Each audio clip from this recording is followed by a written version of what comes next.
Hello friends, welcome back to this channel. दोस्तों, इस video में सेंट्रल बैंक ऑफ इंडिया के लिए हम लोग बात करेंगे। दो खबरें हैं, दोनों को मैं आप लोगों के साथ डिस्कस करूंगा। लेकिन दोस्तों, आगे बढ़ें उससे पहले आपसे रिक्वेस्ट करना चाहूँगा कि अगर आप चैनल को फर्स्ट टाइम देख रहे हैं फाइनेंस मार्केट को, सब्सक्राइब करके बेल आइकन को हिट कर लीजिए। और डीमेट अकाउंट या ट्रेडिंग अकाउंट अगर आपको ओपन कराना है तो डिस्क्रिप्शन बॉक्स में लिंक ड्रॉप किया गया है अपस्टॉक में अकाउंट ओपन कराने के लिए।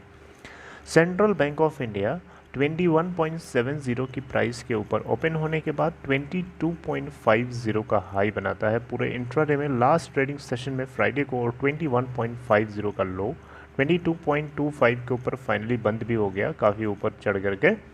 अगर हम देखें तो 0.45% ऊपर जाके बंद हुआ प्रीवियस क्लोजिंग प्राइस 22.15 से, लेकिन ओपन हुआ था काफ़ी नीचे, गैप डाउन ओपनिंग हुई थी।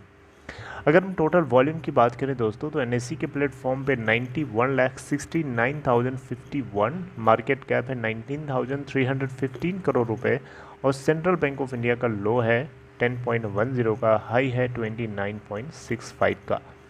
52 वीक लो और हाई की बात हो रही है दोस्तों। सेंट्रल बैंक ऑफ इंडिया, जैसा कि आपको पता है, भारत सरकार इसको भी प्राइवेटाइज करने की लिस्ट में रखी हुई है।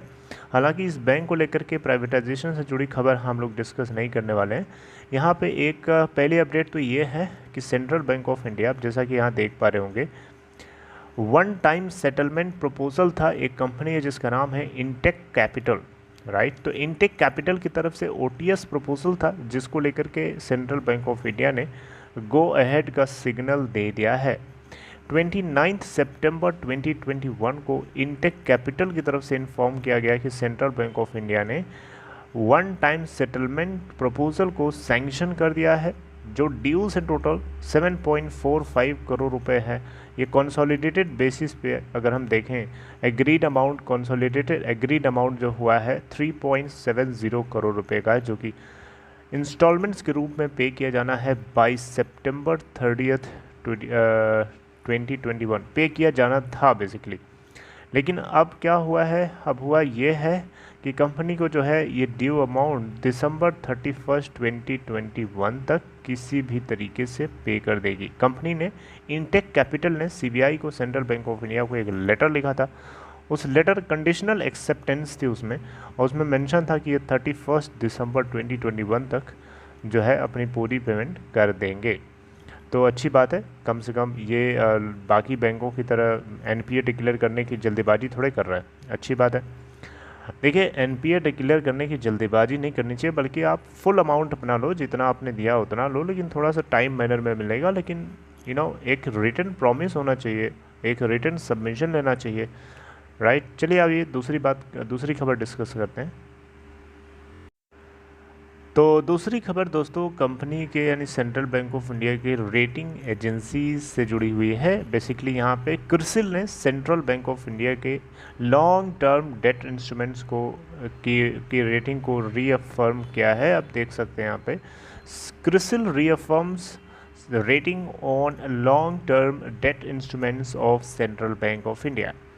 यानी क्रिसिल रेटिंग एजेंसी ने यहाँ पे कंपनी के सीबीआई के लॉन्ग टर्म डेट इंस्ट्रूमेंट को रीअफर्म किया है, रीअफर्मेशन दिया है। एक पॉजिटिव खबर है दोस्तों। इसी के चलते आपने देखा था 20 में 22, 21, 23 में ट्रेड होने लगा था। इससे पहले ये खबर के आने से पहले ये 20 से नीचे था, राइट।